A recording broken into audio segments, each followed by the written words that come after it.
Welcome to JiJi's Daybook. இன்றைக்கி நாம் Punjabi special மிஸ்ஸி roti செய்முறையை தாங்க பார்க்க போகிறோம். ரொம்ப சிம்பிளாக செய்யக்கூடிய இந்த ரோட்டி நார்த் இந்தியாவில் ரொம்பவே ஃபேமஸான ஒரு பிரேக்ஃபாஸ்ட் ரெசிபிங்க. கோதுமை மாவையும் கடலை மாவையும் சேர்த்து செய்யக்கூடிய இந்த ரோட்டியில் தேவையான அளவு மசாலாக்கள் எல்லாமே சேர்த்து செய்கிறதால இதுக்குன்னு ஸ்பெஷலாக எந்த சைட் டிஷ்ஷும் தேவைப்படாது. சிம்பிளாக கெட்டி தயிரோ இல்லை தயிர் பச்சடியோ ஊறுகாய் தொக்கு இந்த மாதிரியான சைட் டிஷ்ஷே நம்ம வச்சு பரிமாறிடலாம். நம்மளோட இந்தியன் குசைனில் இந்த மாதிரியான ரோட்டி மசாலா சப்பாத்திலாம் செய்கிறதுக்கு நிறைய ஆப்ஷன்ஸ் இருக்குது. நான் இந்த மாதிரி புதுவிதமான ரெசிபீஸ் எல்லாம் ட்ரை பண்ணும்பொழுது ரொம்பவே குஷியாகிடுவேன். நீங்களும் அப்படி தானா அப்படின்றத எனக்கு கமெண்ட்டில் சொல்ல மறந்துடாதீங்க. சரி வாங்க லேட் பண்ணாமல் செய்முறையை பார்க்கலாம்.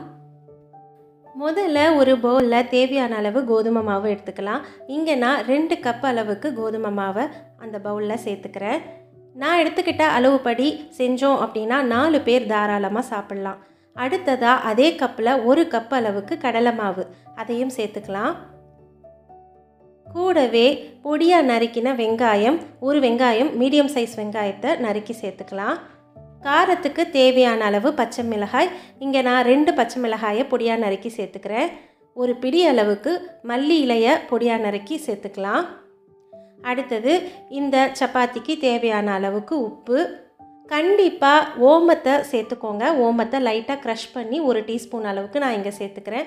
கூடவே 1/4 டீஸ்பூன் அளவுக்கு பெருங்காயத்தூள், 1/2 டீஸ்பூன் அளவுக்கு மாங்காய்த்தூள், 2 டீஸ்பூன் அளவுக்கு எண்ணெய் இதெல்லாம் சேர்த்துட்டு நல்லா மிக்ஸ் பண்ணிக்கலாம்.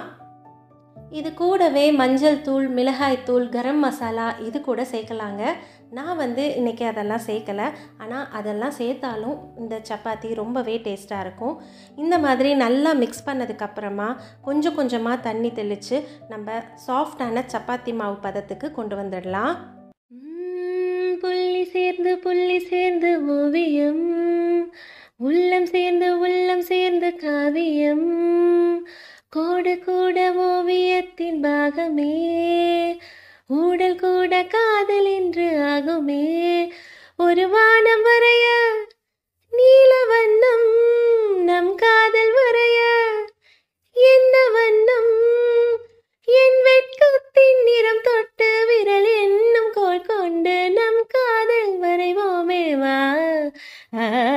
பூவாசம் புறப்படும் பெண்ணே நான் பூவரைந்தார், தீ வந்து விரல் சுடும் கண்ணே நான் தீ வரைந்தார், உயிரல்லதெல்லாம் உயிர் கொள்ளும் என்றால் உயிருள்ள நானோ என்னாகுவேன், உயிர் வாங்கிடும் ஓவியம் நீயடி.